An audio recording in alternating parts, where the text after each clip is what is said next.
Hello, Taylor Ellwood here, and welcome to Magical Experiments. Today I thought I would talk about how correspondences work. Now, when I first started practicing magic, I would, crack open a book and I would see correspondence charts where it would be like, fire goes with red, goes with garnet, goes with, deity, blah, blah, blah. And it was like, oh, boring, like whatever. Why did they even have these correspondence charts in here? I didn't really get it. And I thought it was too much. I thought of it as kind of like, oh, they're just trying to do this very prescriptive approach to magic instead of explaining how magic works. And this is understandable because I don't think in general correspondence charts are very well explained when it comes to how we practice magic. So not a big surprise here then that if you've had a similar experience and you kind of wondered what the point of a correspondence chart is and why you would use it,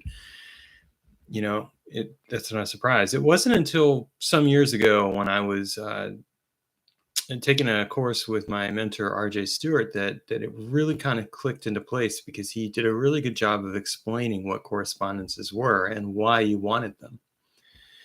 And since that time, I've been refining and developing my own understanding of correspondences and how I use them in magical work. And so I wanted to share today what the purpose of correspondences are and how they can be useful. And if this is something that's fascinating to you, please take a moment and like this video, subscribe, and and click the notification bell so you know when I go live. And feel free to drop a comment. So correspondence charts aren't just a convenient way to label or categorize things. I mean, that's the most surface level. Really, though, you ought to develop your own correspondence chart. And ideally, that's what occurs. And that's one of the things that these books on magic don't typically talk about. They don't say, okay, what you really want to be doing is developing your own correspondences. Instead, they present correspondences as kind of this magical truth that these are the correspondences that you're going to work with. But what they don't do is explain how someone would come up with a correspondence and why they would use it. So we look at a correspondence. A correspondence basically says, here's this specific association. We use the element of fire, and we're going to associate the element of fire with light. We're going to associate the element of fire with the color red or the color orange. Never mind that fire you can also have blue fire or blue flames or yellow flames or whatever else, but you kind of get the point. And you see kind of a little bit of the weakness here. But anyway, getting back to the matter at hand, we have these correspondences. So okay, fire, red, Hephaestus as the Greek god, for smithing. Fire could be associated with Tippereth, with the archangel Michael. Now, these correspondences might seem to be a little arbitrary, and in a way they kind of are, because they're not set in stone. The correspondences that I come up with may not be the same correspondences that you would come up with. And in fact, you don't have to use my correspondences. I would actually prefer that you not use my correspondences, which is one of the reasons why I never publish a book with correspondences, because I think of that as being problematic. It provides a little too much information. But the value of a correspondence is that it allows you to connect with and call up the forces that you're working with. And it actually serves as a layering purpose. So let's say that I'm doing a ritual to the archangel Michael. Well, I can call up anything else that I associate with the archangel Michael as a result of developing that correspondence. And so what I'm doing is that when I call one thing up that represents that level of correspondence, I'm also calling all the other things up. And I'm creating this layered awareness around these correspondences that I'm developing and that I'm using.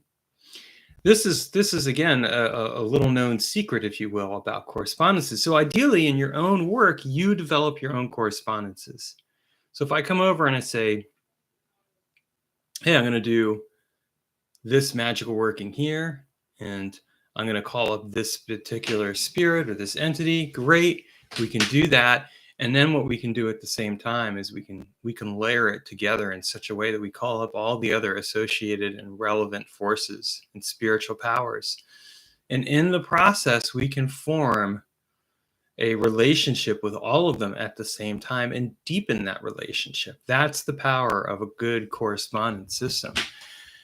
So you might ask next, well, how do we do this, Taylor? How do we develop the correspondence? And the answer to that is that we develop the correspondence through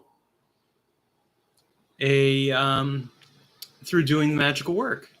So if I work with the Archangel Michael, I get to know Michael. Then I start doing the work with maybe the rod of uprightness, which represents the spiritual direction of south. And I associate that with Michael. What I've done is I've created a 3-layer working, where when I call forth one, it calls forth the layers of the other. And this is a very powerful tool that's useful for your magical work. The other aspect or benefit of correspondences is that they're really useful as memory tools. When I associate one layer of a correspondence with the other layers, when I call up that one layer, I'm calling forth from memory all those other layers. And this creates a very powerful way to work with the correspondences and develop a nuanced awareness and appreciation of them that allows you to call forth that power as needed. This is one of the reasons I'll associate multiple spirits with a given correspondence, and it's actually one of the reasons I've developed an approach to my daily magical work where when I'm calling up one layer, I'm calling up all the other layers associated with it, and I'm bringing them into focus, into play at the same time. And it's one of the reasons why I like to use art with magical working, because when you create art, you're actually creating a correspondence right there. So what I'll do is I'll create an artistic representation of the correspondence. For example, in the background, you can see my painting of elephant. Well, with that painting of elephant, there's multiple layers associated with it. You know, elephant's associated with the breaking of obstacles. Elephant is associated with earth. Elephant is associated with sound and vibration and memory. Elephant is a guardian and a protector. So you see that there's all these different layers associated with elephant. And if I call up the concept of protector, well, the first thing that comes to mind, well, one of the first things that comes to mind is elephant. Other things could come to mind, other spirits. And so I might come up with another spirit that represents protector. And then I've created a linkage between those spirits through that correspondence. So this is just a very simple and powerful way to help you work magic. And it's something that requires a willingness to develop those correspondences. Is why I recommend not using correspondences from a book. You can use them kind of as like a little bit of a map, but they're not the territory. You have to go through the territory and develop your own correspondences. And then you treat them as a map that helps you do deeper work. And that's really what this is all about. So I wanted to share that today, and I hope you found it useful. And I look forward to seeing you again sometime in the future. Thanks for watching, and take care.